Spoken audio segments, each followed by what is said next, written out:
এই মুহূৰ্তত আহি পৰিছে ৰাতিপুৱাৰ কেইবাটাও বিগ ব্ৰেকিং নিউজ। আজি হৈছে 4 মে।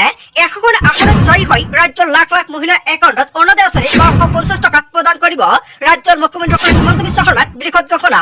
যদি আপুনি চৰকাৰী কৰৰ বাবে জিঅ'ডিং কৰিছে, চৰকাৰী কৰৰ প্ৰথম কিস্তি টকা ৰিলিজ কৰা হ'ব আপোনালোকৰ বেংক একাউণ্টত। আপুনি চৰকাৰী কৰৰ বাবে আবেদন কৰিছে নেকি? পিএম কিষাণৰ 23 কিস্তি 3000 টকা নহয় 3000 টকা সোমাব। পিএম কিষাণ টকা বৃদ্ধি কৰিছে কেন্দ্ৰ চৰকাৰৰ ফালৰ পৰা।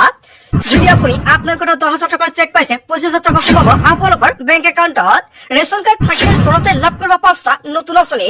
ৰেচন কাৰ্ড থাকিলে এককালীন 20,000 টকা সোমাব। লগতে কেইবাটাও ৰাজনৈতিক খবৰৰ লগতে অৰাজনৈতিক খবৰ যুগুত কৰা হৈছে আজিৰ দিনটোত। গোটেই অসম তথা ভাৰতৰ বিভিন্ন প্ৰান্তৰ পৰা যুগুত কৰা হৈছে কেইবাটাও ডাঙৰ খবৰ। এনেবোৰ খবৰ এতিয়াও পাই থাকিবলৈ চেনেলটি ছাবস্ক্ৰাইব কৰি ভিডিঅ' দুটা লাইক কৰিবলৈ নাপাহৰিব। আজিৰ আমাৰ প্ৰথম গুৰুত্বপূৰ্ণ খবৰ হৈছে অসমবাসীৰ বাবে এটা ডাঙৰ খবৰ। মাজত মাত্ৰ এটা দিন বাকী আছে। লাখ লাখ মহিলা একাউণ্টত সোমাব চৰকাৰী ধন। ধন নাপালে ক'ত কৰিব অভিযোগ সম্পূৰ্ণকৈ জানি লওক। অৰুণোদয়ৰ হিতাধিকাৰীসকলে লাভ কৰিব 1250 টকা। নতুন আৰু পুৰণি তালিকাভুক্ত সকলো মহিলা পাব এই ধন ৰাশি। আপোনাৰ তালিকাত নাম অন্তৰ্ভুক্ত হৈ আছে নেকি? তেনে ক্ষেত্ৰত আপোনাৰ একাউণ্টত 1250 টকা ৰিলিজ কৰিব চৰকাৰৰ ফালৰ পৰা। ধন নোপোৱা মহিলাসকলৰ বাবে চৰকাৰে মুকলি কৰিছে হেল্প ডেস্ক আৰু ফোন নম্বৰ।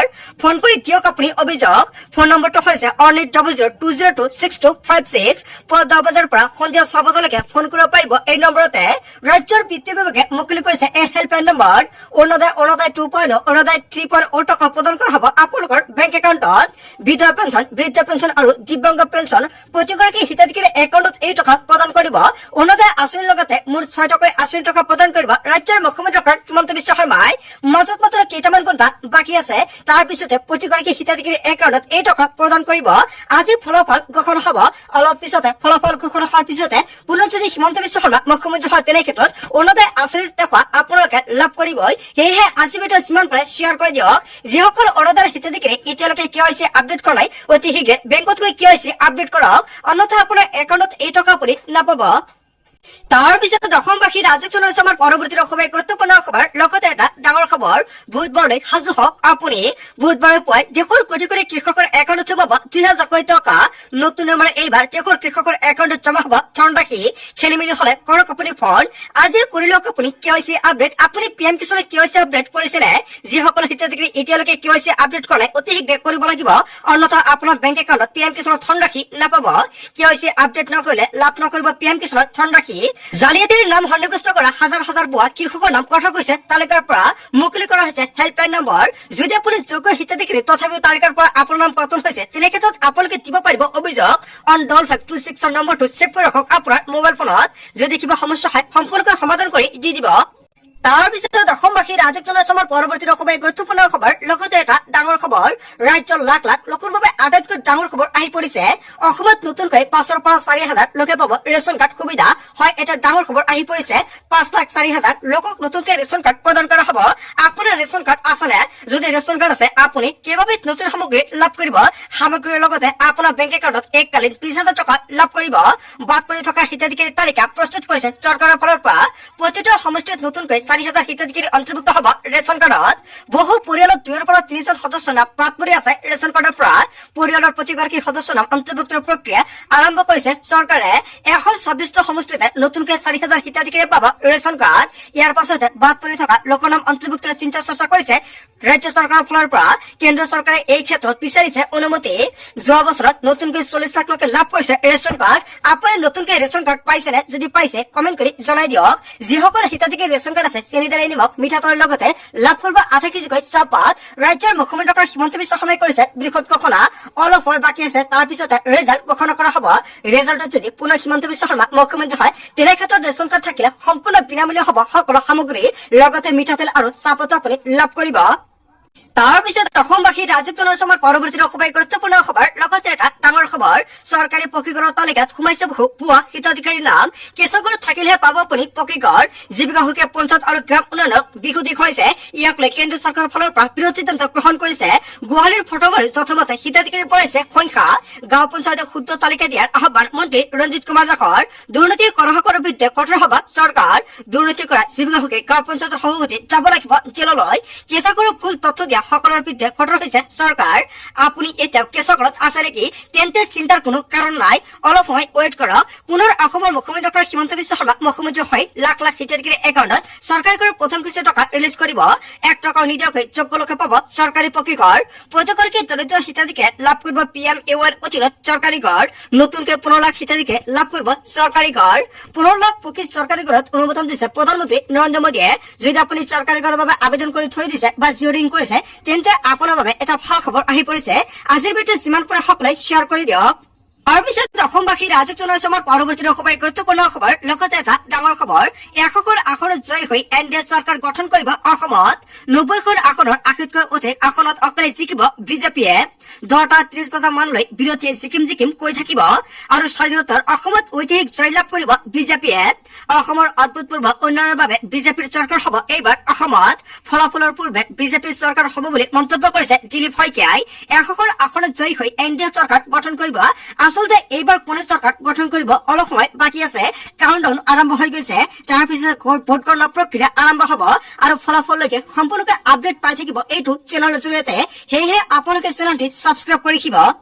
তাৰ পিছত অসমবাসী ৰাজক জনাইছে আমাৰ পৰৱৰ্তী খুবেই গুৰুত্বপূৰ্ণ খবৰ। লগতে এটা ডাঙৰ খবৰ, ভোট গণনাৰ দিনাই জিলাই জিলাই জাৰি কৰা হৈছে 163 ধাৰা। 4 মেৰ দিনা জিলাই জিলাই কঠোৰ নিষেধা হয়। এটা বিগ ব্ৰেকিং নিউজ আহি পৰিছে। আজি সকলোৱে সাৱধান হওক।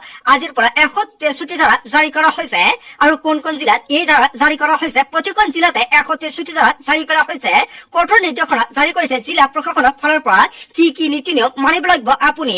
5টাকৈ কঠোৰ নিৰ্দেশনা মানিব লাগিব সকলোৱে। নিয়ম উলংঘন কৰিলে BNSSৰ 223 নং ধাৰাত বিহীন হ'ব শাস্তি। ভোট গণনা এলেকাত আতচবাজি ফটকা ফুটোৱা সম্পূৰ্ণৰূপে নিষিদ্ধ কৰা হৈছে। ভোট গণনা এলেকাত কোনো উলিয়াব নোৱাৰিব বিজয় সমাদত। কেৱল ইয়াৰ নহয়, উদযাপনৰ নামত ভোট গণনা এলেকাত ভিৰ নিষিদ্ধ কৰা হৈছে। প্ৰাৰ্থীৰ সমৰ্থনত সকলো ধৰণৰ শ্লোগান কেৱল ইয়াৰ নহয়, ভোট গণনা এলেকাত নিষিদ্ধ কৰা হৈছে। কোনেও শান্তি আৰু সম্প্ৰীতি বিঘ্নিত কৰিব নোৱাৰিব ভোট গণনা এলেকাত। নিয়ম উলংঘন কৰিলে জিলা আয়ুক্তে ল'ব তাৎক্ষণিক একশ্যন। ভোট গণনা কেন্দ্ৰৰ 100 পৰা 200 কিলোমিটাৰ ব্যাসাৰ্ধত এলেকাত প্ৰযোজ্য হ'ব এই নিয়ম আৰু ভোট গণনাৰ দিনাই জিলাই জিলাই 163 ধাৰা জাৰি কৰা হৈছে। আজি সকলোৱে সাৱধান হওক, অন্যথা পৰিব ভয়ংকৰ বিপদৰ সন্মুখীনত। তাৰ পিছত অসমবাসী ৰাজক জনাইছে আমাৰ পৰৱৰ্তী খুবেই গুৰুত্বপূৰ্ণ খবৰ। লগতে এটা ডাঙৰ খবৰ, অসমৰ ৰাজনীতিৰ শপতকৈ ডাঙৰখনৰ কাউণ্টডাউন আৰম্ভ হয়। এটা বিগ ব্ৰেকিং নিউজ আহি পৰিছে। কাৰ দখলৈ যাব অসমৰ 3 কোটি জনতাৰ শাসনৰ বাকজৰী? হিমন্ত বিশ্ব শৰ্মা নে গৌৰৱ গগৈ হ'ব পৰৱৰ্তী মুখ্যমন্ত্ৰী? নিৰ্বাচনী ভোট গণনালৈ মাজত মাত্ৰ কেইটামান মুহূৰ্ত বাকী হয়। এটা বিগ ব্ৰেকিং নিউজ আহি পৰিছে। অৱশেষত ভোট গণনা প্ৰক্ৰিয়া আৰম্ভ হৈছে। ৰাজ্যৰ জিলাই জিলাই হস্তম হৈছে আৰক্ষী আৰু প্ৰশাসন। বিজেপিৰ অশ্বমেধ ৰুচিব নেকি গৌৰৱ বাহিনীয়ে আৰু হিমন্ত বিশ্ব শৰ্মাৰ হাততে পুনৰ অৰ্পণ কৰিব নেকি অসমৰ ভৱিষ্যত? অসমৰ ৰাজনীতিৰ শপতকৈ ডাঙৰখনৰ কাউণ্টডাউন আৰম্ভ হৈ পৰিছে। আপোনাৰ মন্তব্যটো নিশ্চয় কমেণ্ট কৰি জনাই দিব কোনে মাৰিব শেষ হাঁহি। তাৰ পিছত অসমবাসী ৰাজক জনাইছে আমাৰ পৰৱৰ্তী খুবেই গুৰুত্বপূৰ্ণ খবৰ। লগতে এটা ডাঙৰ খবৰ, আজিৰ পৰা সলনি হৈছে ৰন্ধন গেছৰ কেইবাটাও নতুন নিয়ম।